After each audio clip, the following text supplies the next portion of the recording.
করে এই সমস্ত অপপ্রচার হয়তো তারা চালাচ্ছেন এবং আরও সুদূর প্রসারী অপচেষ্টা অপকৌশল থাকতে পারে। আমরা এগুলো আশা করি সব জনগণ ব্যর্থ করে দেবে ইনশাআল্লাহ। এটা তো অতি সাধারণ জিনিস যে একটা ফেক একটা বক্তব্য এসছে, এটা যারা বলতেছে তারা সম্পূর্ণরূপে বিভ্রান্তিকর বক্তব্য দিচ্ছেন এবং উদ্দেশ্য প্রণোদিত দিচ্ছেন। দেশবাসীর একজন সাধারণ জ্ঞানের মানুষও বুঝি যে বাংলাদেশ জামাত ইসলামের আমিরে জামাত, দেশের সবচাইতে সম্মানিত একজন নেতা, তিনি এই সমস্ত পোস্ট দেবেন এবং এটার প্রতিবাদ করা হয়েছে এবং সেই প্রতিবাদ ছাপানো হয়েছে। 1 ঘন্টার ব্যবধানে এই জিনিসটা প্রতিবাদ জানানো হয়েছে।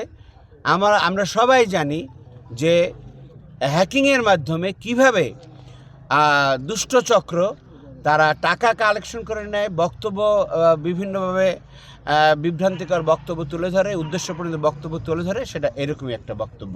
আশা করি যারা এটা করেছেন তারাই এটা নিয়ে বেশি মাতামাতি করতেছেন। দেশবাসী এটা মেনে নেবে না এবং তারা তাদের নেতাকে চেনে জানে এবং ইনশাআল্লাহ তাদের সমস্ত ষড়যন্ত্র ব্যর্থ হয়ে যাবে এবং তার প্রতি শ্রদ্ধা এবং ভালোবাসা আরও বেশি বৃদ্ধি পাবে ইনশাআল্লাহ।